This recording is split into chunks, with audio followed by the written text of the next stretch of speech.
La sanctification est quelque chose de tellement précieux aux yeux de Dieu. Dieu est saint. Dieu est infiniment saint. Et ce que Dieu attend de nous, c'est que nous soyons saints. Il y a même beaucoup de personnes qui ne savent pas ce que signifie la sanctification. La sanctification, c'est le fait d'être propre, le fait d'être saint, le fait d'être pur aux yeux de Dieu.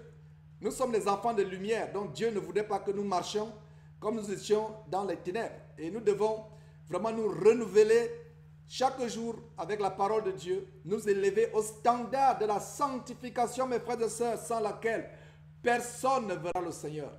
Ne vous y trompez pas, mes frères et bien-aimés. Ne vous y trompez pas. Ne laissez pas Satan nous tromper. Ne vous trompez. Ne laissez pas un soi-disant pasteur vous tromper, dire que Dieu ne regarde pas seulement, Dieu ne regarde pas le corps, mais Dieu regarde le cœur seulement. Et je vous ai lu cette écriture dans Romains chapitre 12, verset 1, où le Seigneur dit de lui rendre un culte agréable avec notre corps, de lui offrir nos corps comme un sacrifice vivant, saint, agréable. Ce qui sera de notre part un culte agréable, un culte agréable, un culte raisonnable. Donc voilà, nous allons aborder ce sujet de la sanctification. Mais avant cela, on va faire le tour du monde et on va voir ce qui se passe à travers le monde, que ce soit hors du monde, que ce soit dans l'église. C'est la rubrique, en fait, je vous annonce cette rubrique des nouvelles à travers le monde. Aujourd'hui, nous allons voir une nouvelle qui va nous choquer. Et ça se passe dans le code soi-disant de Christ. Un faux pasteur, Christ Oyakhilome, et qui pense que la masturbation n'est pas un péché, que la masturbation c'est ok. Et il pense aussi que l'alcool, boire l'alcool, fumer la cigarette, c'est pas un péché. Et vous allez l'écouter, c'est en anglais, je vais traduire. In the faith, and with that, he'll give you instruction and guide you. Kwaku from Ghana. Pastor, how does one overcome masturbation? Donc on lui pose, il est à sa chaîne de télévision, Pasteur Chris Oyakhilome. Donc voilà, on lui pose la question, Pasteur, entre guillemets, comment quelqu'un peut-il surmonter la masturbation? The reason you're thinking about overcoming it is because you think it's become a habit for you. It's when you stop the habit. Si vous pensez que la masturbation est une habitude pour vous, c'est parce que vous pensez, vous la prenez comme une habitude. C'est comme toute autre habitude. Ce n'est que le début. Masturbation is not more of a habit than any other habit. Okay, so il n'est pas plus qu'une habitude, il n'est pas plus habitude que toute autre habitude. C'est comme toutes les habitudes, toutes les accoutumances qu'on peut avoir. Once you make up your mind, you want to break a particular habit. You do it. You stop it. You just stop it by getting your mind to think of something else. In fact, the way you destroy a habit is to replace that habit with another habit. Puis, comme la masturbation, selon lui, c'est une habitude, donc la manière par laquelle vous vous débarrassez d'une habitude, c'est de la remplacer par une autre habitude. That is the habit of not doing it. See? But there's something I would like to bring to your mind that may be of help to you, because the reason you want to stop this is because of what you think it is. If you were in the habit of playing football, you probably wouldn't ask us, how can I stop playing football? Because you think there's something wrong with this. All right? So that is where your problem is coming from. But no matter how wrong it is, your mind, get this straight. In itself, it is not a sin against God. Now, I said that for a reason. There are many Christians who think that it's a sin against God, and Satan uses it in oppressing their minds. And stoppez là. Il dit, la raison pour laquelle vous pensez que la masturbation c'est un péché, c'est parce que vous pensez que c'est un péché. Et c'est ça l'habitude. Si vous avez l'habitude de jouer au football, par exemple, dit-il, vous ne penserez pas que le football, c'est une mauvaise chose. Donc, l'habitude dépend de comment vous la considérez. Et si vous considérez que cette habitude est mauvaise, bon, c'est là le problème. Et il vient de préciser qu'aux yeux de Dieu, Dieu ne regarde pas la masturbation comme étant un péché. Je vais vous montrer une écriture tout à l'heure pour fermer la bouche à ce faux homme de Dieu. Et voilà quelqu'un qui est en train de foule des personnes. Et justement, c'est une bonne introduction au sujet de la sanctification aujourd'hui. Making them feel ineffective and inefficient in the things of God. But once you get to understand, it's got nothing to do with God. It's all about you and your own body. Il faut comprendre que la masturbation n'a rien à voir avec Dieu. C'est tout simplement toi et ton propre corps. Ton propre corps. Et stoppons d'abord, fermons la bouche à cet homme avec Romains chapitre 1. Il a dit quoi? Parce que beaucoup de personnes pensent que la masturbation c'est ok. C'est pas ok. Si un pasteur vous enseigne que la masturbation est ok, il rendra compte. Et je vous ai lu le verset de Romains chapitre 12 qui voudrait que nous présentions nos corps à Dieu comme un sacrifice, offrir nos corps à Dieu comme un sacrifice vivant, saint, agréable, ce qui sera de notre part culte raisonnable. Et voyons en Romains chapitre 1, ouvrez vos Bibles dans Romains chapitre 1, verset 27, il a dit, d'abord au verset 26, d'abord verset 25, même commençons au verset 25. Je pense même que c'est mieux de partir d'abord à partir du verset 24, ce serait un bon point de départ. Voilà, je m'arrête là, je ne vais plus aller plus haut. Donc, verset 24, c'est pourquoi Dieu les a livrés à l'impureté selon les convoitises de leur cœur. Regardez l'impureté, le mot impureté, selon les convoitises de leur cœur, en sorte qu'ils déshonorent eux-mêmes leur propre corps, afin qu'ils déshonorent, regardez, vous déshonorez votre propre corps. Verset 25. Et qui ont changé la vérité de Dieu en mensonge, et qui ont adoré et servi la créature au lieu du Créateur qui est béni éternellement. Verset 26, c'est pourquoi Dieu les a livrés à des passions infâmes. À des passions infâmes. Regardez le verset 26, à des passions infâmes. Car leurs femmes ont changé l'usage naturel en celui qui est contre nature. Regardez bien le verset, la phrase qui dit, changer l'usage naturel en celui qui est contre nature. La plupart du temps, quand on se masturbe, c'est avec les mains, quand les gens le font. Et l'usage des mains, ce n'est pas pour se procurer du plaisir. Et le verset 27 approfondit cela. Et de même, les hommes abandonnant l'usage naturel de la femme se sont enflammés dans leurs désirs les uns pour les autres, commettant homme avec homme des choses infâmes et recevant en eux-mêmes le salaire que méritait leur égarement. Oui. Donc, de même, les hommes abandonnant l'usage naturel de la femme.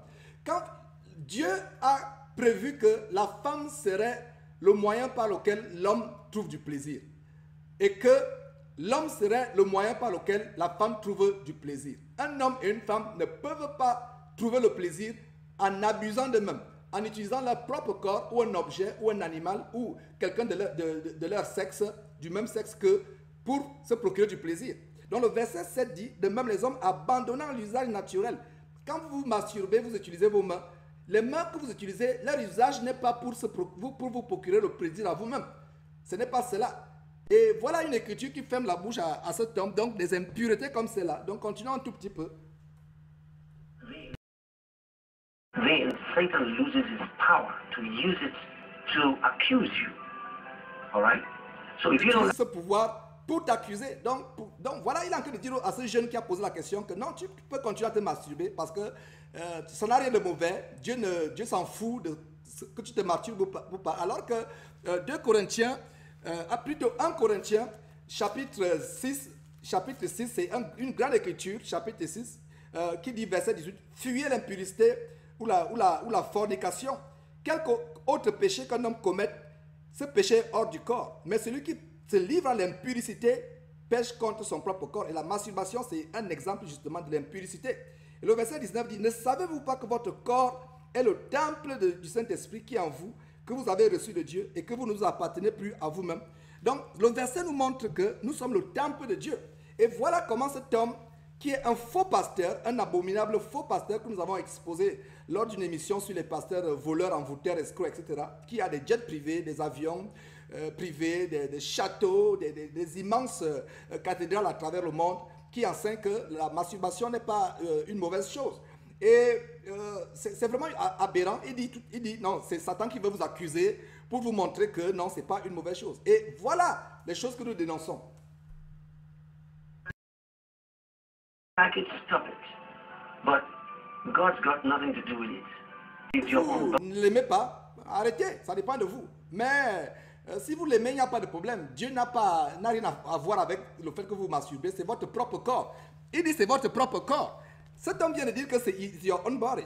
Your own body, c'est votre propre corps. Alors que le verset dit quoi? Le verset 19, 1 Corinthiens chapitre 6, verset 19 dit, ne savez-vous pas que votre corps est le temple du Saint-Esprit qui est en vous et que vous avez reçu de Dieu et que vous ne vous apparteniez point que vous ne vous appartenez point à vous-même.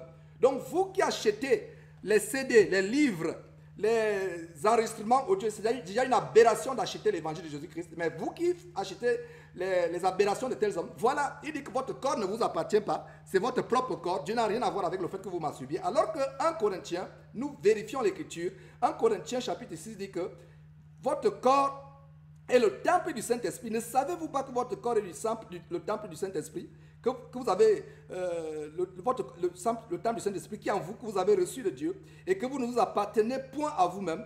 Voilà. Et donc, voilà quelqu'un qui encourage les jeunes, les hommes, pas seulement les jeunes, les hommes et les femmes à utiliser le temple du Saint-Esprit pour l'impurité de la fornication. Body, masturbation is about you and your body. And God is not offended by it. He is only offended by any habit that takes a hold of your body. Vous n'êtes pas offensé par le fait que vous masturbez, ce n'est pas un problème. Que vous masturbez ou pas, ce n'est pas un problème. Dieu n'est aucunement offusqué par ça. Dieu n'est pas offusqué par ça. Vraiment, mes frères, c'est une abomination indescriptible que nous venons d'écouter. Et voilà, nous montrons ces choses justement pour vous dire à quel point l'évangile de Jésus-Christ est tellement pollué, tellement dilué dans cette fin de temps, où les gens enseignent des choses pernicieuses, enseignant vraiment des choses qui font honte. Et voilà, nous allons continuer avec cet homme. Voilà quelque chose d'autre, où il enseigne que fumer n'est pas un péché.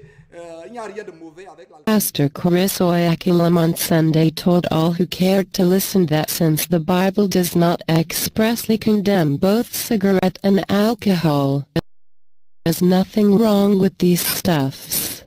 It all started when a viewer of his television program wrote in to inquire from the popular pastor if it was wrong for a Christian to work in a cigarette. Qui a dit à sa congrégation, comme vous venez de l'entendre, que puisque Dieu ne condamne pas la cigarette et l'alcoolisme, il n'y a rien de mauvais. Il n'y a rien de mauvais avec cela, puisque la Bible ne condamne pas expressément l'alcoolisme et la cigarette. L'alcoolisme et la cigarette, il n'y a pas de mal à cela. Et l'alcoolisme est un péché aux yeux de Dieu. L'alcoolisme est un péché aux yeux de Dieu. Et nous pouvons voir Éphésiens chapitre verset 18 qui dit « Ne vous enivrez pas de vin, c'est de la débauche, soyez au contraire remplis du Saint-Esprit. » Remplis du Saint-Esprit. Ne vous enivrez pas de vin, c'est de la débauche. Et il parle de la cigarette.